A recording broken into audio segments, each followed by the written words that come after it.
Hi, good afternoon. This is Valerie Milano with the Hollywood Times and also Aspiring Magazine. And I want to welcome our guest today in Los Angeles. And he is going to talk to us about him. So thank you so much for joining us. Thank you very much for having me. Hello, everybody. My name is TJ Ogradypeyton. I'm an Irish director, and we're here to talk about my short film Room Taken, which is longlisted for next year's Academy Awards. So, looking forward to chatting. Great, great. And congratulations on that Thank nomination you. that's listed for the Academy. Yeah, Room Taken is a beautiful story of two strangers who form an unexpected connection. Recently arrived asylum seeker in Dublin who, in a desperate need for a place to stay, finds an unexpected answer to his temporary homelessness when he takes refuge in the home of an elderly blind woman without her knowledge. As these two strangers coexist, a touching and an unexpected bond forms between them. So I want to thank TJ for this film, and this is an amazing story that takes on some important themes, including the challenges faced by asylum seekers, the rising homeless population in Ireland, and the growing epidemic of isolation and loneliness amongst the elderly. Michael Whelan's story has a ton of heart. Where do you connect with this story, and how did you come to direct this amazing short film? Well, thank you for that intro. So yeah, like I am a director. I've made lots of short films over the years. I also make commercials, and I directed a commercial a couple of years ago, and the one of the creatives on it was Michael Whelan, who is a writer, and he has never written a screenplay for film before. And after the commercial, we got chatting about projects, and I was looking for something to bring to Screen Ireland, who are the kind of the state television and film agency that fund all of the like productions. In America, it's often more like private businesses or people. In Ireland, it's like taxpayers' money and it's the state that funds it. But he had written a script and he sent it to me, and I read it, and I remember like reading it and feeling super moved by the story. Which was surprising because like usually a short film, which might be, 12 pages in duration for a script, it's hard to create emotion. But when I read it, I felt really moved. And I guess at the time, um, my father was unwell. He had a long illness for many years, and Michael had actually lost his brother a couple of years previous. So like the kind of the element of grief in the story kind of resonated with me. And there's one scene in particular which I read, I really felt moved by, and after that, I was like totally convinced that this would be a great project and something that had a really unique concept. So I said, "Do you want to try and make it?" And we went about trying to find funding, and we eventually got it. So it's been a crazy kind of journey. Well, certainly, Room Taken addresses issues, but this is a character driven story, and the main cast, Grid Brennan as Victoria, and Gabriel Adewusi, is that how you pronounce it? Yeah, Yeah. yeah. He plays Isaac. They're brilliant. And how did the cast come together? So yeah, the cast was like we had a casting director called Dawn McAllister. I had known Breed's work before. Breed's won like a Tony Award in the 90s for Dancing at Lunasa, which was turned into a movie with Meryl Streep, which she also was in. And she's been nominated for like Olivier Awards. So in the theater world, she's been highly like recognized. So I was always a fan. And previous to that, Breed knows we did look at trying to find someone from the blind community, but it proved to be very challenging.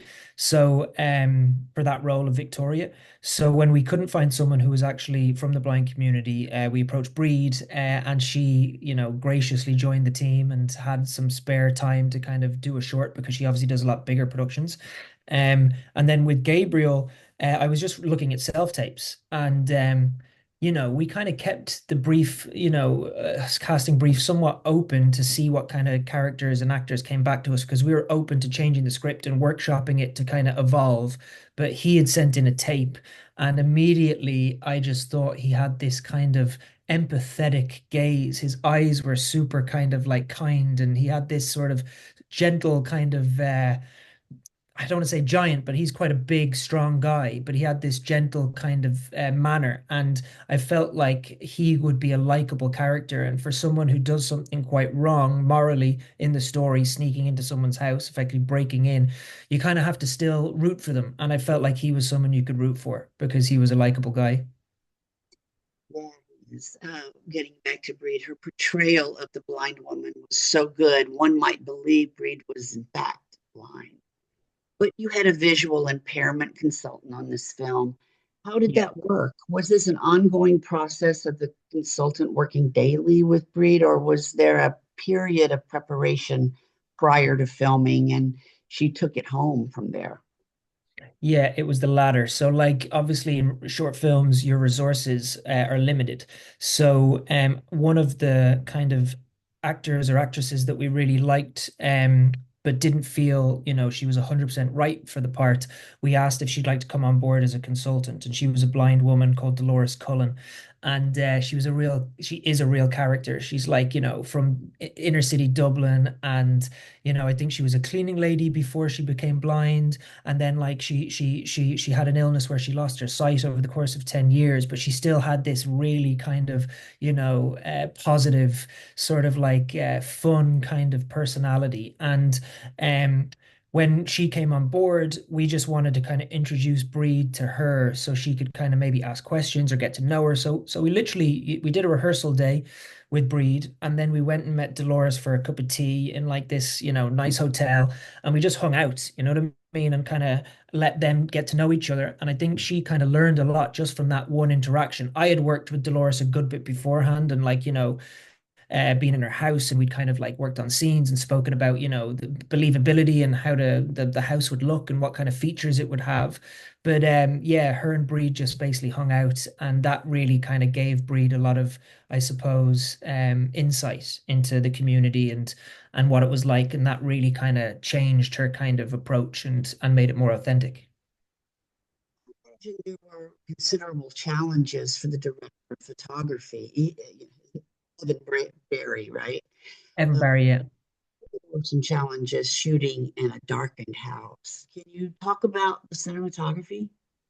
Yeah, so the cinematography, like you don't obviously, if you're like, there's a range of like being on a spectrum in terms of being blind. Like you can be 100% blind, but some people have some kind of sight, like might be 80%.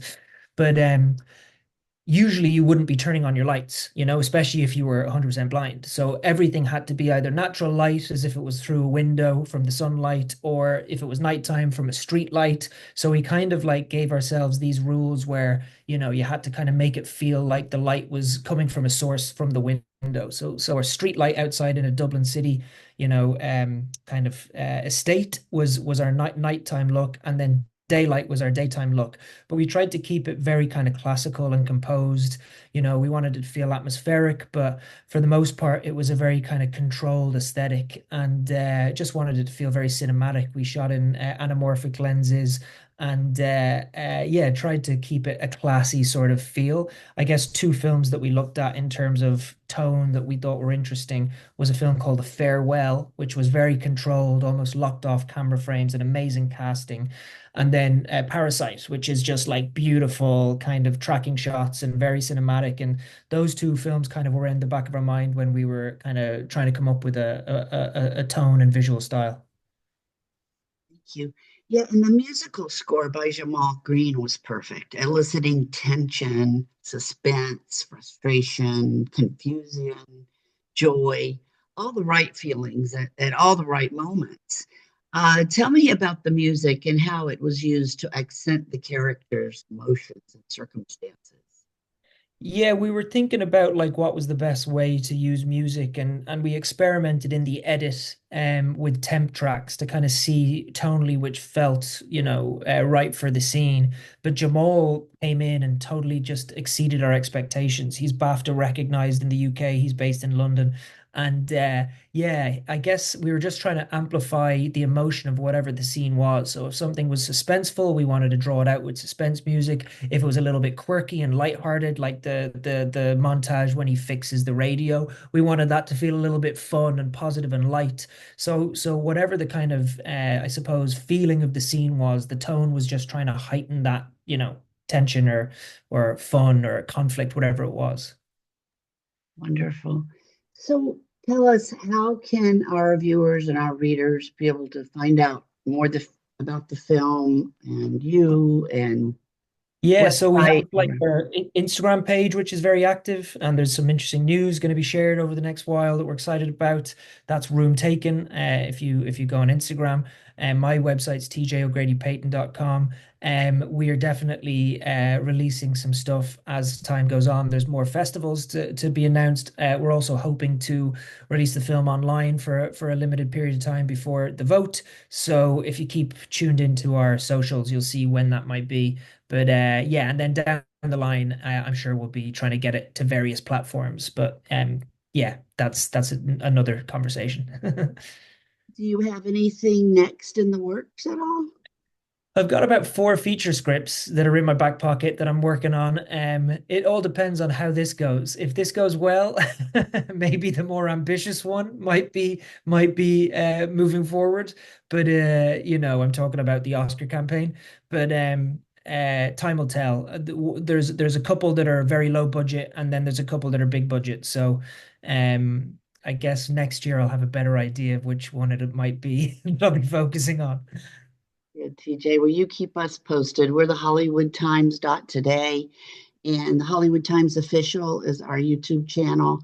And it's a pleasure to meet you virtually. Maybe we'll meet in person someday Yeah, at one of that'd be these great. festivals. That'd be great. Definitely. Thank Thanks you so again. much for your Good night. time.